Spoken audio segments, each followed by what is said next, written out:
بسم اللہ الرحمن الرحیم۔ آج ہم سورہ آل عمران آیت نمبر 92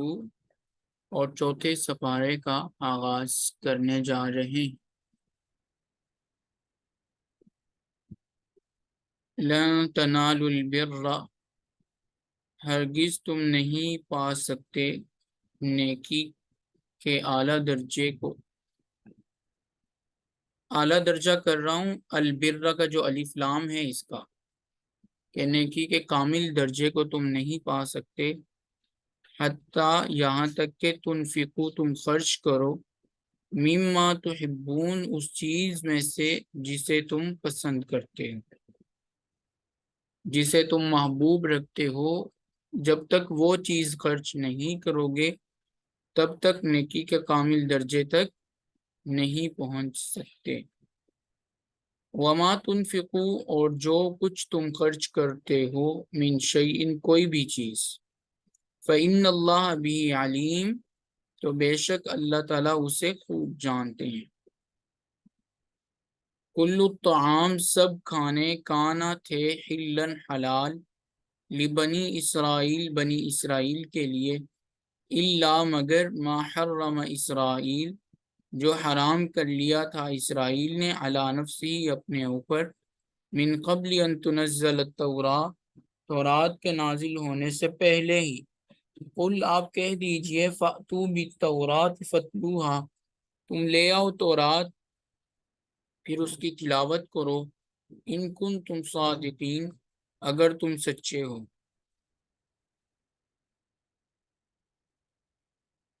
یہ جو آیت مبارکہ ہے، یہ دراصل بعض یہودیوں کا مسلمانوں پر اعتراض تھا کہ آپ کا دعویٰ یہ ہے کہ آپ حضرت ابراہیم علیہ السلام کے پیروکار ہیں، حالانکہ آپ اونٹ کا گوشت کھاتے ہیں جو تورات کی روح سے حرام ہے۔ تو اس آیت مبارکہ میں یہودیوں کے اس اعتراض کا جواب دیتے ہوئے یہ فرمایا جا رہا ہے کہ اونٹ کا گوشت حضرت ابراہیم علیہ السلام کے دین میں حرام نہیں تھا، بلکہ تورات نازل ہونے سے پہلے بنی اسرائیل کے لیے بھی وہ سب چیزیں حلال تھی جو آج مسلمانوں کے لیے حلال ہیں۔ البتہ ہوا یہ تھا کہ حضرت یعقوب علیہ السلام جو کہ حضرت ابراہیم علیہ السلام کے پوتے تھے، انہوں نے اونٹ کا گوشت اپنے اوپر حرام کر لیا تھا، اور اس کی وجہ حضرت عبداللہ ابن عباس رضی اللہ تعالیٰ عنہ نے یہ ارشاد فرمائی ہے کہ ان کو عرق النساء کی بیماری تھی، اور انہوں نے یہ نظر مانی تھی کہ اگر مجھے اس بیماری سے شفا مل گئی تو میں اپنے کھانے کی سب سے پسندیدہ چیز چھوڑ دوں گا، اور انہیں سب سے زیادہ پسند کھانے میں اونٹ کا گوشت تھا۔ اس لیے شفا حاصل ہونے پر انہوں نے اونٹ کا گوشت کھانا چھوڑ دیا۔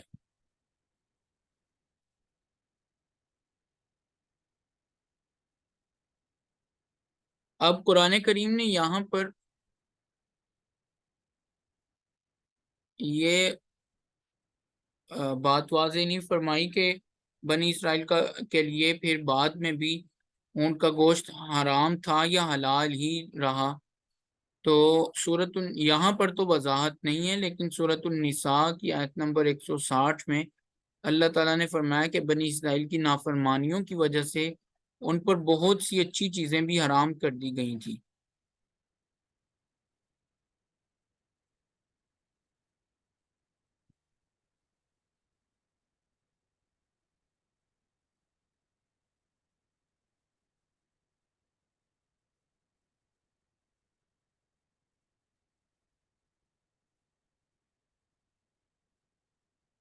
تو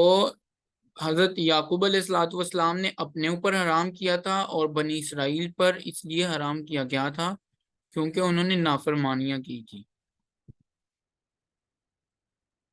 اب جو چیلنج یہودیوں کو دیا گیا ہے کہ اگر تم سچے ہو تو تورات لے کر آؤ، فتلوہا، پھر اس کی تلاوت کرو، ان کنتم صادقین، اگر تم سچے ہو۔ تو اس کا مطلب یہ کہ تورات میں یہ کہیں مذکور نہیں کہ اونٹ کا گوشت حضرت ابراہیم علیہ السلام کے وقت سے حرام چلا آ رہا ہے۔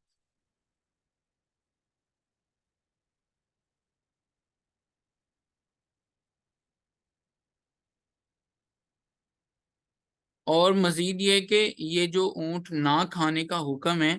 یہ صرف بنی اسرائیل کے لیے حکم تھا، یہ نہیں حکم تھا کہ جی کسی کے لیے بھی حلال نہیں۔ چنانچہ بائبل کی کتاب احبار میں یہی لکھا ہوا ہے کہ تم بنی اسرائیل سے کہو کہ تم ان جانوروں کو نہ کھانا، یعنی اونٹ کو، سو وہ تمہارے لیے ناپاک ہے۔ اب دیکھیں، بنی اسرائیل سے کہو، آج کی بائبل میں بھی یہی لکھا ہوا ہے۔ خلاصہ یہ کہ اونٹ کا گوشت اصلاً حلال ہے، مگر حضرت یعقوب علیہ الصلوۃ والسلام کے لیے ان کی نظر کی وجہ سے اور بنی اسرائیل کے لیے ان کی نافرمانیوں کی بنا پر حرام کیا گیا تھا۔ اب امت محمدیہ علی صاحب السلام میں حضرت ابراہیم علیہ السلام کے زمانے کا اصل حکم لوٹ آیا ہے۔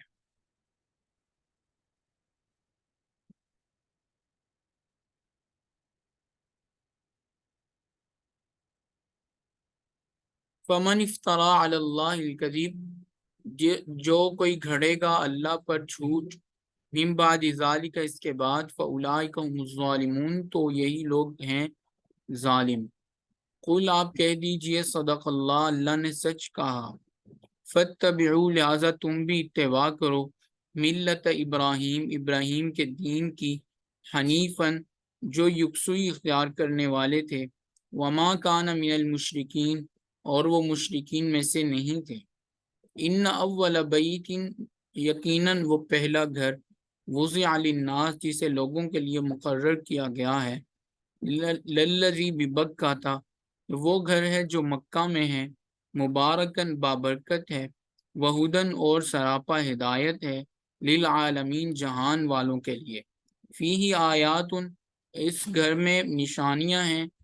بینات، واضح، مقام ابراہیم، اور یہاں پر مقام ابراہیم بھی ہے، ومن دخلہ کان آمنا، جو کوئی داخل ہو گیا اس گھر میں وہ امن پا گیا، وللہ علی الناس، اور اللہ کے لیے لوگوں کے اوپر لازم ہے، حج البیت، بیت اللہ کا حج کرنا، من استطاع الیہ سبیلا، جو کوئی بیت اللہ کی طرف راستے کی طاقت رکھے، یعنی بیت اللہ تک پہنچنے کی طاقت رکھے، وہ اس پر لازم ہے۔ ومن کفر، اور جو اس حکم سے انکار کرے، فإن اللہ غنی عن العالمین، تو اللہ ساری دنیا کے جہان والوں سے، ساری دنیا کے لوگوں سے بے نیاز ہے، اللہ تعالیٰ کو کسی کی کوئی ضرورت نہیں ہے۔ یہ جو آیات مبارکہ آپ کے سامنے آئی ہیں، یہ بھی یہودیوں کے ایک اعتراض کا جواب ہے۔ ان کا کہنا یہ تھا کہ تمام انبیاء کرام نے بیت المقدس کو اپنا قبلہ بنایا اور تم مسلمانوں نے بیت اللہ کو اپنا قبلہ بنایا، تو اس پر اللہ تعالیٰ فرما رہے ہیں کہ کعبہ تو بیت المقدس کی تعمیر سے بہت پہلے وجود میں آ چکا تھا، اور یہ کعبہ حضرت ابراہیم علیہ السلام کی نشانی ہے، لہٰذا کعبہ کو پھر سے قبلہ اور مقدس عبادت گاہ بنانا ہرگز قابل اعتراض نہیں ہونا چاہیے۔ قل، آپ کہہ دیجئے، یا اہل الکتاب، اے اہل کتاب،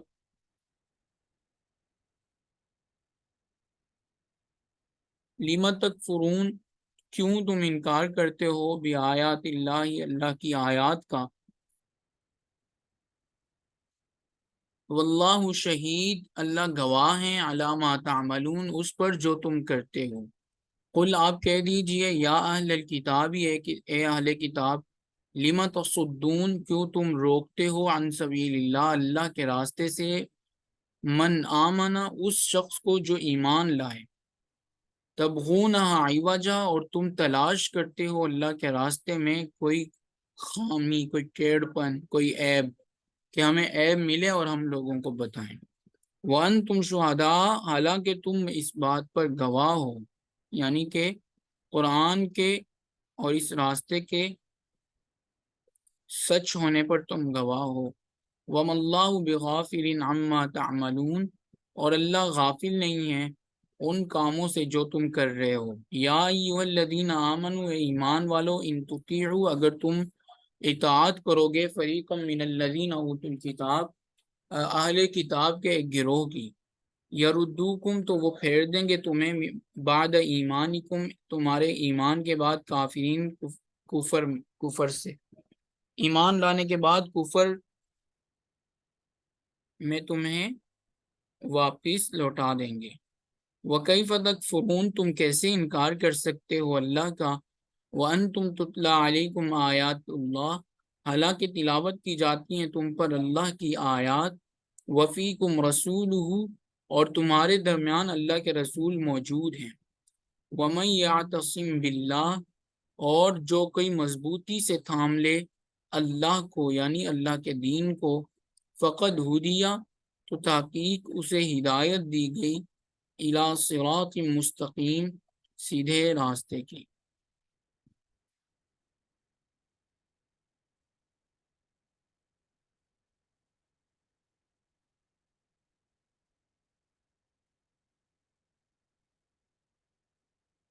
یہ جو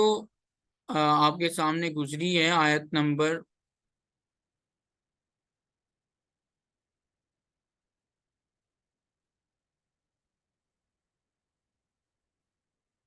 99،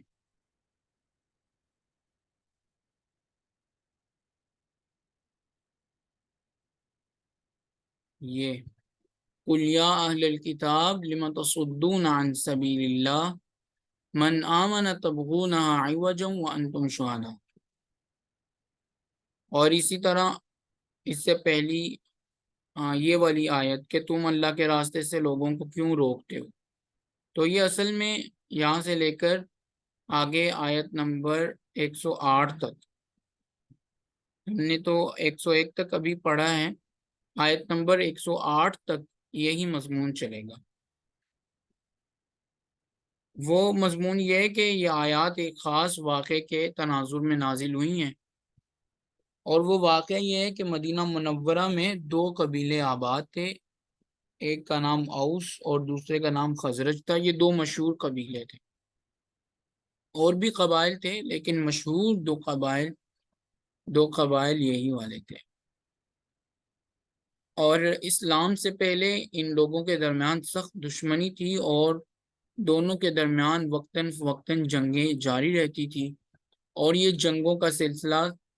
سالہ سال جاری رہتا تھا۔ جب یہ قبیلے مسلمان ہو گئے تو اللہ رب العزت نے اپنی رحمت سے، اپنے فضل سے ان کے درمیان محبت پیدا فرما دی، اور یہ آپس میں بھائی بھائی بن کر رہنے لگے۔ یہودی چونکہ مدینہ منورہ کے اطراف میں پرانے رہتے تھے،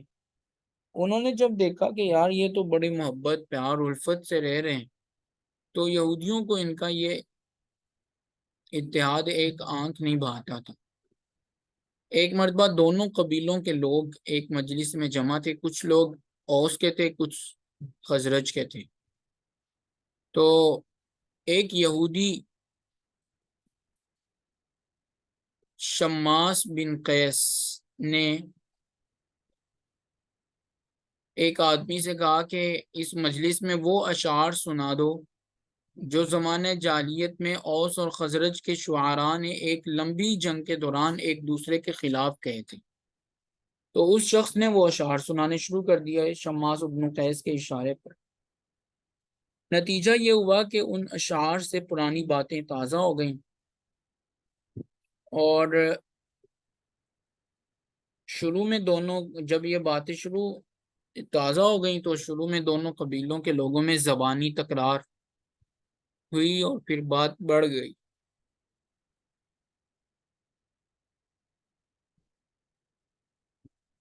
اور یہ بات اتنی بڑی کہ آپس میں نئے سرے سے جنگ کی تاریخ اور وقت مقرر ہونے لگا۔ حضرت صلی اللہ علیہ وسلم کو معلوم ہوا تو نبی علیہ الصلوۃ والسلام کو سخت صدمہ ہوا، اور رسول اللہ صلی اللہ علیہ وسلم ان کے پاس تشریف لے گئے اور انہیں تنبیہ فرمائی کہ یہ تم کیا کر رہے ہو، یہ شیطانی حرکت ہے، اور اس سے باز آ جاؤ۔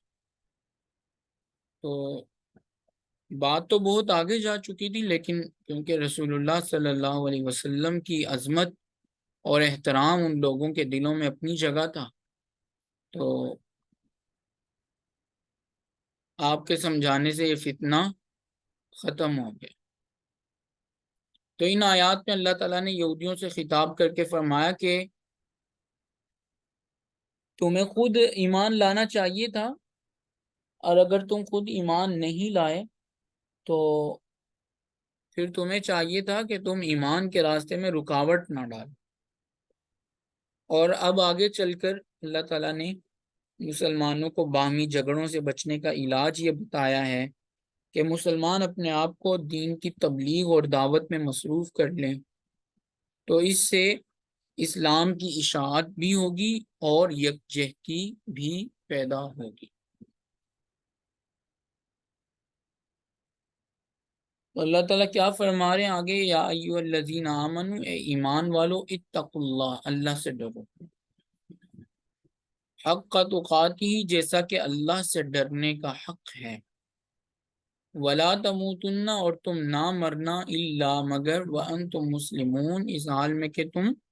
مسلمان ہو، واعتصموا بحبل اللہ جمیعا، اور تم مضبوطی سے تھام لو اللہ کی رسی کو سب کے سب، ولا تفرقوا، اور الگ الگ نہ ہو جاؤ، واذکروا نعمت اللہ علیکم، اور تم یاد کرو اللہ کی اس نعمت کو جو اللہ نے تم پر کی ہے، اذ کنتم اعدان، کہ جب تم آپس میں دشمن تھے، فألف بین قلوبکم، تو اللہ تعالیٰ نے تمہارے دلوں کو جوڑ دیا، فاصبحتم، تو تم ہو گئے، بنعمتی، اللہ کی نعمت اور اللہ کے فضل سے، اخوانا، بھائی بھائی، وکنتم علی شفا حفرۃ من النار، اور تم آگ کے گھڑے کے کنارے پر تھے، فانقذکم منہا، اللہ نے تمہیں اس آگ سے بچایا، کذالک، اسی طرح، یبین اللہ لکم آیاتی، اللہ کھول کر بیان کرتے ہیں تمہارے سامنے اپنی آیات، لعلکم تہتدون، تاکہ تم ہدایت پا جاؤ، ولتکم منکم، اور چاہیے کہ ہو تم میں سے، امتن، ایک ایسی جماعت، یدعون الی الخیر، جو بلائیں لوگوں کو خیر کی طرف، وَيَأْمُرُونَ بِالْمَعْرُوفِ، اور وہ لوگوں کو حکم دیں نیکی کا، وَيَنْهُونَ عَنِ الْمُنْكَرِ، اور وہ لوگوں کو منع کریں برائی سے، وَأُولَئِكَ هُمُ الْمُفْلِحُونَ، اور یہی لوگ فلاح پانے والے ہیں، وَلَا تَكُونُوا، اور تم نہ ہو جاؤ، كَالَّذِينَ، ان لوگوں کی طرح، تفرقوا، جو آپس میں فرقوں میں بٹ گئے، واختلفوا، اور انہوں نے اختلاف کیا، من بعد ما جاءهم البینات، اور اختلاف کیا واضح دلائل آ جانے کے بعد، وَأُولَئِكَ لَهُمْ عَذَابٌ عَظِيمٌ، اور یہی وہ لوگ ہیں جن کے لیے بڑا عذاب ہے۔